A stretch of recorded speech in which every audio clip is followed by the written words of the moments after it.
आज लोकसभा में प्रश्नकाल को विपक्ष के द्वारा चलने नहीं दिया गया। समूचा विपक्ष और विशेषकर कांग्रेस पार्टी के इस प्रयास की मैं घोर निंदा करता हूं।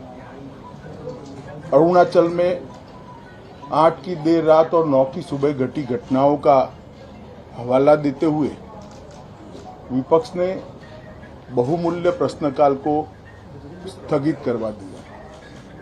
इसका कोई औचित्य इसलिए नहीं था कि पार्लियामेंट्री अफेयर्स मिनिस्टर ने स्पष्टता से कह दिया था कि 12 बजे इस देश के रक्षा मंत्री श्री राजनाथ सिंह जी इस विषय पर सदन के सामने अपना बयान रखेंगे।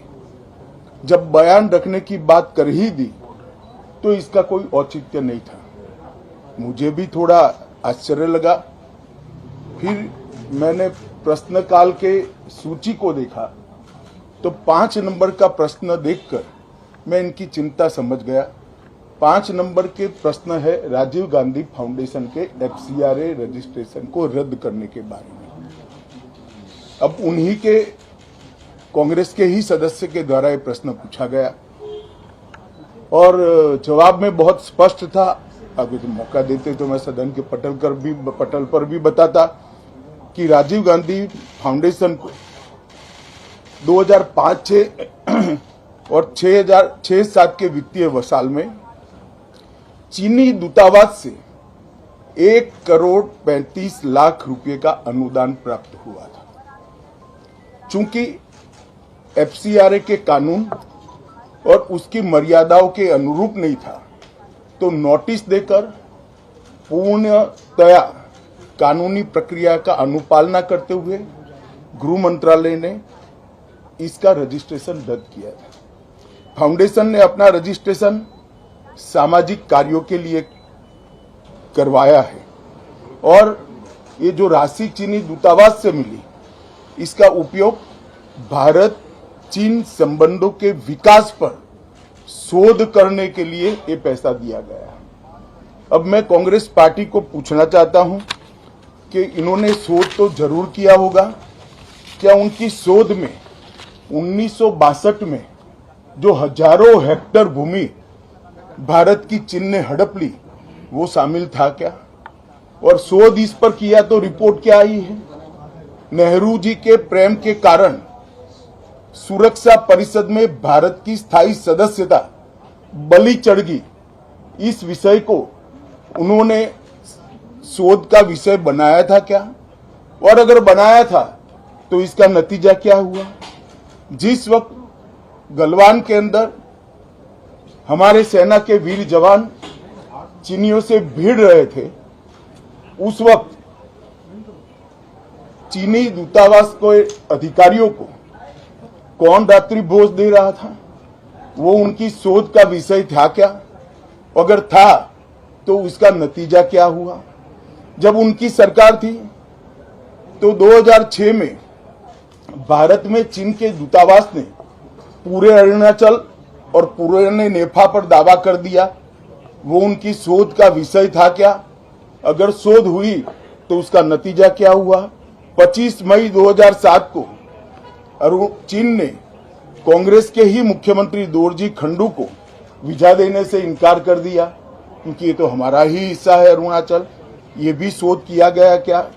13 अक्टूबर 2009 को मनमोहन सिंह की अरुणाचल यात्रा पर चीन ने आपत्ति जताई, वो आपने जांच किया है क्या?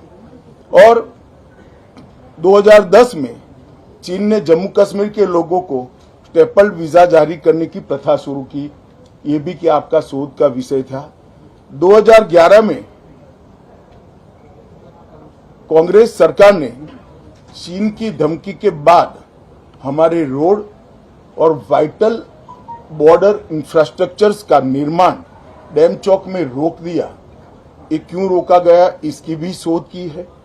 मैं कांग्रेस पार्टी को पूछना चाहता हूं, ये दोगला रवैया जनता के सामने नहीं चलता है। जनता सब देख रही है। आपके परिवार द्वारा चलाया गया फाउंडेशन उसका FCRA रजिस्ट्रेशन चीन की दूतावास से मिले हुए अनुदान से समाप्त हुआ है। आपके ही समय में हजारों किलोमीटर भूमि अवैध रूप से हमसे हड़प ली गई है। आपके ही समय में हमें मिली हुई सुरक्षा परिषद की सदस्यता आपने निजी संबंधों को बनाने के लिए चीन की भेंट कर दी है। ये सारी जनता इस सभी विषयों को जानती है। मैं इतना स्पष्ट कहना चाहता हूं कि भारतीय जनता पार्टी की सरकार है, नरेंद्र मोदी इसके प्रधानमंत्री है, और जब तक भारतीय जनता पार्टी की मोदी सरकार चल रही है, 1 इंच जमीन पर भी कोई कब्जा नहीं कर सकता। कल अपने सेना के जवानों ने जो 8 की देर रात को और 9 की सुबह को जो वीरता दिखाई है, मैं इसकी भूरी भूरी प्रशंसा करता हूं। इन्होंने घुसे हुए सभी लोगों को कुछ ही घंटों में वापस खदेड़ दिया और हमारी भूमि का रक्षण किया है। राजीव गांधी फाउंडेशन के FCRA लाइसेंस रद्द होने का एक दूसरा भी कारण था। इस्लामिक रिसर्च फाउंडेशन के जिसका प्रणेता जाकिर नायक है, जाकिर नायक को पूरा देश जानता है, उनसे भी 7 जुलाई 2011 को 50 लाख रुपया राजीव गांधी फाउंडेशन ने प्राप्त किया था। मैं पूछना चाहता हूं, राजीव गांधी फाउंडेशन के कर्ता धर्ता जो कांग्रेस की फैमिली पार्टी है उसी के सदस्य हैं, तो आपको ये पैसा जाकिर नाइक ने किस मकसद के लिए दिया था, इसकी भी स्पष्टता देश की जनता के सामने होनी चाहिए। धन्यवाद।